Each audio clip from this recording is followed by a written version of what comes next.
بسم الله والصلاة والسلام على رسول الله. مرحبا بكم معايا في فيديو جديد في قناة مجلة نجوى. كنتمنى تشاهدوا هذا الفيديو نتوما في احسن الاحوال. اليوم ان شاء الله غادي نقدم لكم ثلاثة الانواع ديال المملحات بنوع واحد من العجينه اللي سحريه كتجي مقرمشه ولذيذه، وغيكون ثلاثه الانواع ديال الحشوات اللي كتجي بنينه ولذيذه. المنظر ديالهم كيجي راقي في التقديم، كذلك كيجيو بنانين ولذاذين في المذاق. كنتمنى ينالوا الاعجاب ديالكم، كذلك تبارطاجوهم مع الاصدقاء والاحباب ديالكم باش تعملوا الفائده. نخليكم مع المقادير والطريقه ديال التحضير، فرجه ممتعه.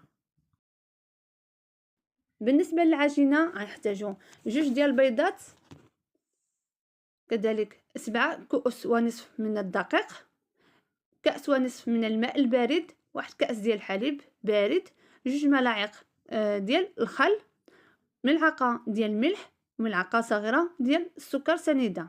كذلك غنحتاج واحد خميرة ديال الحلويات من فئة 8 غرام، و4 ملاعق ديال زيت المائدة. الآن غنمر للطريقة ديال التحضير. في واحد الخلاط كهربائي وضعت البيض، غنضيف له الملح والسكر، كذلك غنضيف الماء. بالنسبه للكاس اللي غنعبروا به الماء هو نفس الكاس اللي غنعبروا به الحليب، ونفس الكاس اللي غنعبروا به الدقيق.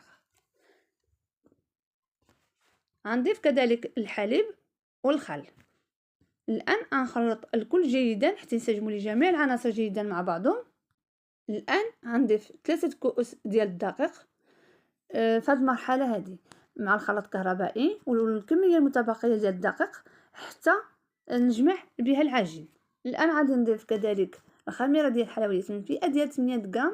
بالنسبه للكميه ديال العجين ما تقيدوش بالكميه اللي عملت انا، يمكن تعملوا النصف فقط، كذلك يمكن تضاعفوا الكميه وكتضاعفوا كذلك المقادير. غنخلط الخليط ديالي بواحد الشوكه، غنشد على الخلاط الكهربائي وغنخلطو جيدا لمده تقريبا 1-2 دقائق. الان من بعد ما خلطت الخليط ديالي جيدا غنفرغوه وغنضيف عليه 4 ملاعق ديال زيت المائده. بالنسبه لهاد العجينه سهله وكذلك ما كتاخذش معنا مجهود ولا دلك، لان الدقيق خلطناه مع السوائل في الخلاط الكهربائي، يعني النتيجه ديالو كتكون رائعه فعلا، ما كتاخذش معنا لا مجهود ولا كذلك ما كتاخذش معنا الكثير من الوقت. الان غادي نمر باش نضيف الدقيق. عندي 4 كؤوس ديال الدقيق اللي ضفتهم على هاد العجينه، ودائما كيبقى على حسب النوعيه ديال الدقيق اللي عندكم. انا غنجمع الخليط ديالي جيدا، واذا كان باقي سن الدقيق غادي نضيف كذلك الدقيق. بالنسبه للعجينه ما خصهاش تكون باقي خفيفه معكم، يعني ما تكونش كتلتصق في اليدين، وكذلك ما خصهاش تكون قاصحه، خاصها تجي على هذا الشكل هذا مجموعه وتكون رطبه. جمعتها تقريبا لمده 1 دقيقه حتى 2 دقائق، حتى كتشوفوا على هذه النتيجه هذه كما كتلاحظوا. مباشره غنقوم بالتقطيع ديال العجين قطع صغيره واللي غنشكل منهم كويرات. بالنسبه للحجم ديال الكويرات اللي غتشكلوهم على حسب الرغبه ديالكم، اذا بغيتوا المملحات ديالكم يكونوا كبار فغتشكلوهم على القياس اللي عملت انا، اذا بغيتوهم يكونوا صغار فغتشكلوهم كويرات اصغر من هكذا. غنقوم بالتغطيه ديالهم بواحد بلاستيك غذائي وكذلك بواحد المنديل، غنخليهم يرتاحوا لمده 1 ساعه. والان غنمر للتحضير ديال الحشوه. بالنسبه للحشوه الاولى وضعت القليل من الزيت في واحد المقلاة، كذلك ضفت واحد البصله كبيره اللي قمت بالتقطيع ديالها مشلضه على هذا الشكل اللي شفتوا، خليها حتى تشحرط جيدا ونزلت. الان غنضيف عليها الفلفل الاخضر. بالنسبه للفلفل ماشي ضروري تضيفوا الفلفل الاخضر، يمكن تضيفوا اي لون ديال الفلفل المتوفر عندكم، اللي عندكم مزيج من الالوان ديال الفلافل كذلك كتعطيها واحد المذاق بنين ولذيذ. غنخليها تنزل معايا وتقلى جيدا. الان غنضيف لها اللحم المفروم. بالنسبه للكميه ديال اللحم المفروم على حسب الرغبه ديالكم، دائما يمكن تضيفوا 250 غرام 500 غرام على حسب المتوفر لديكم. دائما ما تقيدوش بالكميه ديال الحشوه، وكذلك الحشوه كتبقى دائما اختياريه. غنضيف لها الان التوابل. غنضيف لها الملح، وكذلك واحد الملعقه ديال الزنجبيل اي سكينجبير، كذلك واحد نصف ملعقه صغيره ديال الابزار، كذلك واحد ملعقه صغيره ديال خرقوم، وواحد ملعقه صغيره ديال فابريكا اي التحميره. غنخلط الكل جيدا حتى ينسجموا لي جميع العناصر مع بعضهم جيدا. الان غادي نضيف واحد الملعقه صغيره ديال الزعتر اللي كتعطينا واحد المذاق رائع للمملحات ديالنا. غنخليها تشحر باش تطلق المذاق ديالها مع اللحم المفروم، وغادي نقوم باغلاق النار. بالنسبة للحشوة الثانية عندي جوج ديال البطاطس وضعتهم في واحد كاسرول وضعت فيهم الماء كذلك الملح، قمت بالسلق ديالهم جيدا. الآن وضعتهم في واحد الصحن وقمت بالهرس ديالهم جيدا أو المعز ديالهم جيدا. الآن غنضيف لهم كذلك واحد الملعقة ديال الزعتر وكذلك واحد 3 قطع ديال الجبن المثلث. غنخلط الكل جيدا حتى نسجم جميع العناصر مع بعضها. الآن غادي نضيف نصف كمية ديال اللحم المفروم اللي سبق لي حضرته على البطاطس، وغنقوم بالخلط ديال الكل جيدا. بالنسبه لهاد الحشوه كتجي لذيذه وبنينه في المملحات ديالنا، كتجي فعلا رائعه، كتستاهل التجربه. وبالنسبه للناس اللي كيعرفوها لاول مره كنتمنى يجربوها ويخليو لي التعليق ديالهم. بالنسبه للحشوه الاولى هو الكميه ديال اللحم المفروم اللي خليته في المقلاة. الان في نفس المقلاة غادي نحضر معكم الحشوه الثالثه. بالنسبه للحشوه الثالثه عندي الجزر اللي قمت بالبشر ديالو طويل، كذلك الفلفل الاخضر اللي قطعته مربعات صغيره، واحد البصله مقطعه مربعات صغيره، كذلك واحد الكوسه المبشوره. في نفس المقلاة وضعت القليل من الزيت وغنوضع البصل، غنخليها حتى تقلى جيدا وتنزل معايا، وغنضيف لها باقي الخضر. بالنسبه للنوعيه ديال الخضر كتبقى اختياريه دائما على حسب متوفر لديكم في المنزل. هاد الحشوه كتجي بنينه ولذيذه فعلا، كنتمنى تجربوها ودنا الاعجاب ديالكم، وخصوصا الا كانوا وليدات ديالكم ما كيتناولوش الخضره. بهذه الطريقه يتناولوا الخضره وعاد عجبهم فعلا. كتستحق التجربه هاد المملحه وهاد الحشوه. الان غنضيف قطع ديال صلصه الدجاج اللي قطعته قطع صغيره. غادي نخلط الكل جيدا حتى نسجموا جميع العناصر مع بعضهم. المده تقريبا غنخليه الوحده ديال واحد 4 دقائق كيكون صافي طاب لي صدر الدجاج. الان غنضيف له التوابل. درت واحد الملعقه صغيره ديال الملح، كذلك واحد نصف ملعقه ديال الابزار، واحد الملعقه صغيره ديال الكركم اي خرقوم، كذلك واحد الملعقه صغيره مع عمره ديال التحميره، وكتبقى الاختياريه دائما شنو هي كتعطينا واحد اللون مزيون في الحشوه ديالنا. كذلك واحد الملعقه صغيره ديال الزعتر. غادي نخلط الكل جيدا حتى نسجموا لي جميع العناصر مع بعضهم. الان غادي نضيف واحد الملعقه صغيره ديال الهريسه. بالنسبه للهريسه كتبقى دائما اختياريه، يمكن تضيفوا ملعقه كبيره او ما تضيفوش، كتبقى دائما على حسب الذوق ديالكم. شنو الهريسه كتعطينا واحد مذاق رائع في هذه الحشوه. كذلك ضفت تقريبا واحد 2 ملاعق كبار ديال صلصه الصوجا اللي كتعطينا واحد المذاق رائع في هذه الحشوه. الا ما كتوفروش عليها ما تضيفوهاش. بالنسبه للحشوه ديالي طابت. الان غادي نمر للتحضير ديال الشعريه الصينيه.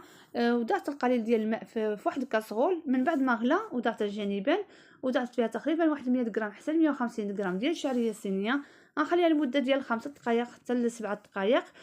طبعا من بعد ما نغطي عليها بلا ما نوضعها من فوق النار. صفيتها. والان قمت بالتقطيع ديالها على هذا الشكل هذا كيف ما لاحظتوا. غنضيفها على الحشوه ديالي وغنخلط الكل جيدا حتى نسجموا لي جميع العناصر مع بعضهم. بالنسبه لهاد الحشوه يمكن تعملوها في العديد ديال المملحات ديالكم، لان الطريقه ديالها سهله ومبسطه وكتجي بنينه ولذيذه فعلا، كتستحق التجربه. كنتمنى الحشوه ديال اليوم وكذلك العجينه تكون نالت الاعجاب ديالكم وتجربوها. كذلك تخليو لي التعليق ديالكم، ما تنساونيش باللايكات ديالكم، واللي كيشاهد القناه لاول مره كذلك اشترك في القناه وفعل زر الجرس باش توصلكم جديد. الان غنمر للتحضير ديال الطرق ديال المملحات، واللي غنحتاجو في هذه الاثناء هذه مايزينا اي نشا الذره، القليل من نشا الذره باش غادي نرشوها على سطح العمل، ويمكن تعوضوها بالدقيق. غنرش القليل من نشا الذره على سطح العمل. وبالنسبه للعجين ديالي غنشكل منه 3 انواع ديال المملحات. بالنسبه للمملحه الاولى غنعملها على شكل بريوات. بالنسبه للعجين غنبسطو على شكل طولي باش نشكل منه بريوات. بالنسبه للمملحات الاولى.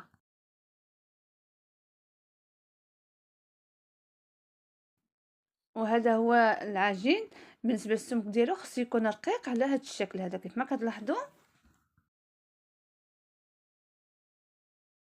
الان خديت واحد الجراره غنقسم القطعه ديال العجين ديالي على قسمين. غنقوم بالمسح ديالها جيدا من نشا الذره. يمكن تستعينوا بواحد المنديل وتمسحوها جيدا اذا ما كيعجبكمش المذاق ديال نشا الذره. تمسحوا الورق ديال العجين ديالنا جيدا بشي منديل. انا اكتفيت فقط مسحتها فقط باليد ديالي. الان غندهنوها جيدا بالزبده المذابه اللي خلطتها مع القليل من الزيت.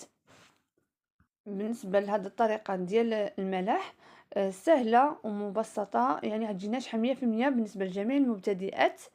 غنوضع الحشوة ديالي وغنشكلها على شكل ديال البريوات. كنخليو القليل من ورقة في الفوق الحشوة باش كنقوموا بالتغليف ديالها على هذا الشكل هذا. طريقة مبسطة وسهلة، كنتمنى فعلا تجربوها. بالنسبة للعجينة المتبقية اللي كتبقى لي في القاع ديال بريوه، كنقوموا بالتقطيع ديالها والازاله ديالها على هذا الشكل هذا كيف ما لاحظتوا. كنحاولوا نعوضوها بالاصابع ديالنا من الجوانب باش كتعطينا على الشكل ديال المثلث بريوه. الان غنزيد معكم واحده اخرى باش تشوفوا الطريقه.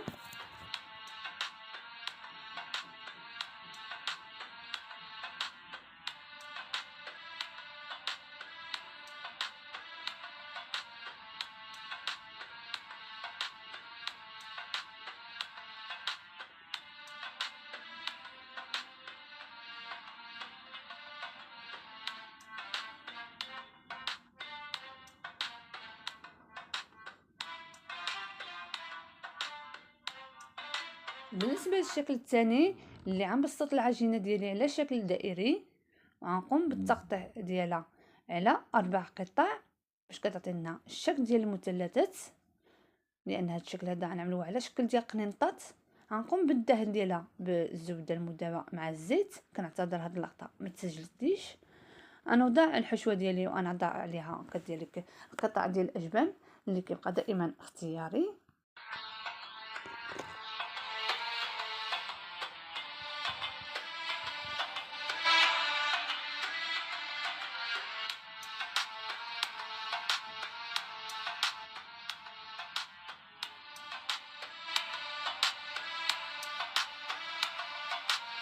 الان غنقوم بالتن ديال العجين على هذا الشكل هذا باش يعطينا الشكل ديال المستطيل.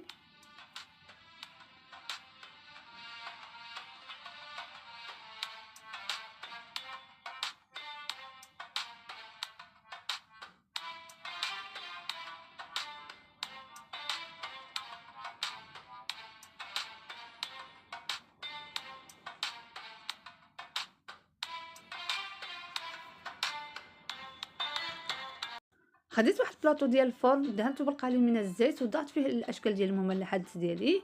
الان غنقوم بالدهن ديالها جيدا بالزبده المذابه مع الزيت. قوم بالادخال ديالهم الى الفرن على درجه 180 درجه. شعلت لهم فقط من الاسفل حتى يطيبوا جيدا من الاسفل، وغنخرجهم باش نكمل ندهنهم من الواجهه باش كيعطيونا اللون الجميل في التقديم. الان اخذت العجينه المتبقيه غادي نشكل النوع الثالث من المملحات اللي غنعمل معكم اليوم. بسطت العجينه ديالي على شكل مستطيل كيف ما كتلاحظوا. الان غنوضع الحشوه ديال البطاطس مع اللحم المفروم في الوسط تقريبا كيف ما لاحظتوا. خليت القليل من العجينه مبسطه باش نقوم بالتن ديالها. فهاد الاثناء ضروري غادي ندهنوا العجين ديالنا بالزبده المذابه مع الزيت، ضروري باش كتعطينا واحد التقرميشه في الطهي ديالها.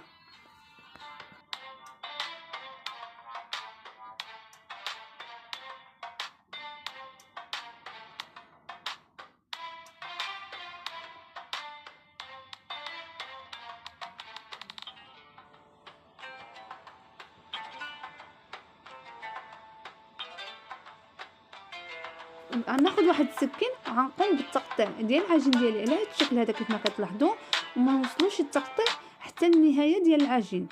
غناخذ العجينه ديالي من الفوق وغنقوم باللف ديالها على هذا الشكل هذا كيف ما غتلاحظوا.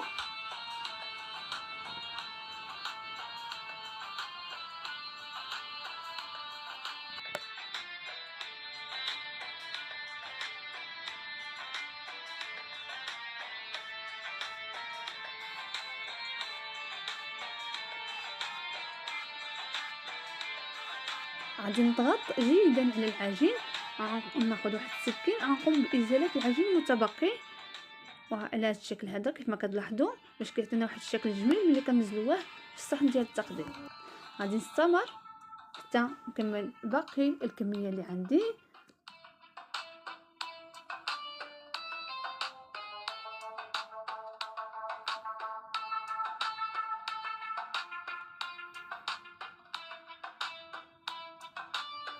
واحد البلاطو ديال الفرن دهنته بالقليل من الزيت والان غادي ندهن المملحه ديالي بالزبده المذابه مع الزيت باش كتعطينا واحد التقرميشه، وكذلك يجيو بنانين في الطهي ديالهم. خديت العويدات كيف ما كتلاحظوا وغنوضعوهم على هذا الشكل هذا في العجين باش ما كتحليش في الطهي ديالها.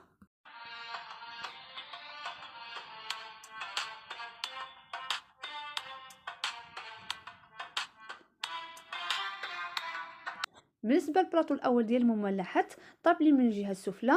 الان خرجته من الفرن، غادي ناخذ واحد جوج ديال البيضات، غنضيف لهم القليل من صلصه الصوجا، واحد ملعقه ديال الحليب، وكذلك قطرات ديال الخل.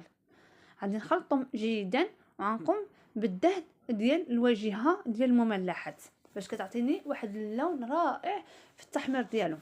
بالنسبه للناس اللي ما كتوفروش على الصلصه ديال الصوجا، يوضعوا فقط صفر بيض او بيضه مكموله، يضيفوا عليها قطرات ديال الخل، كذلك واحد الملعقه ديال الحليب، ويدهنوا الواجهه ديال المملحات، وضعتهم في الفرن خليتهم تيتحمروا ياخذوا واحد اللون ذهبي. الان خرجتهم من الفرن وضعت البلاطو الثاني ديال المملحات، شحطهم طبعا فقط من الاسفل. انا نعاود نفس العمليه. بالنسبه للمملحات ديالي كيف ما كتلاحظوا انا خرجتهم من الفرن. غنقطع معكم واحد المملحه باش تشوفوا كيفاش كتجي العجينه، وكذلك كيفاش كتجي الحشوه، كتجي بنينه ولذيذه. طبعا تاكلوهم هما سخانين باش كيعطيو لكم واحد البنه واحد اللذه. بالنسبه للعجينه راه عجينه سحريه، تقدروا تعملوها جميع انواع ديال المملحات ديالكم، فعلا كتستحق التجربه، وكنتمنى تجربوها وتخليو لي التعليق ديالكم، كذلك تبارطاجوها الاصدقاء والاحباب ديالكم. كذلك قنيطات كيجيو الشكل ديالهم رائع. العجينه كيف النيه كتجي رائعه مقرمشه ولذيذه ورطبه، فعلا كتستحق التجربه هذه العجينه، وكذلك الحشوات الدادين كنتمنى تجربوهم. بالنسبه للبلاطو الثاني خرجته من الفرن من بعد ما طاب لي من الجهه السفلى، غنقوم بالدهن ديالو بالخليط اللي تبقى لي ديال الصفار البيض مع صلصه الصوجا، ودخلتهم الفرن من بعد ما تحمروا. هذا هو الشكل ديالهم. غنقوم بالازاله ديال العويدات وغنوضعهم في الصحن ديال التقديم.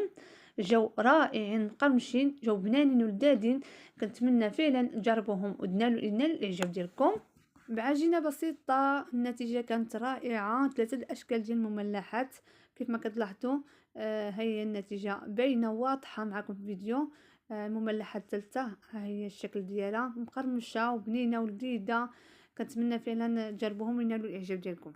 وضعت المملحات ديالي في الصحن ديال التقديم على هذا الشكل هذا، زينتهم بالتزيين كيبقى دائما اختياري. كنتمنى المملحات ديالهم يكون نال الاعجاب ديالكم، كذلك تجربوهم بارطاجوهم مع الاصدقاء الاحباب ديالكم باش تدعموا الفائده. ما تنساونيش بالتعليق ديالكم، كذلك باللايكات ديالكم، واللي كيشاهد القناه لاول مره يشترك في القناه ويفعل زر الجرس باش توصل بكل جديد. دمتم في رعايه الله، والى وصفات اخرى باذن الله. شكرا على المتابعه.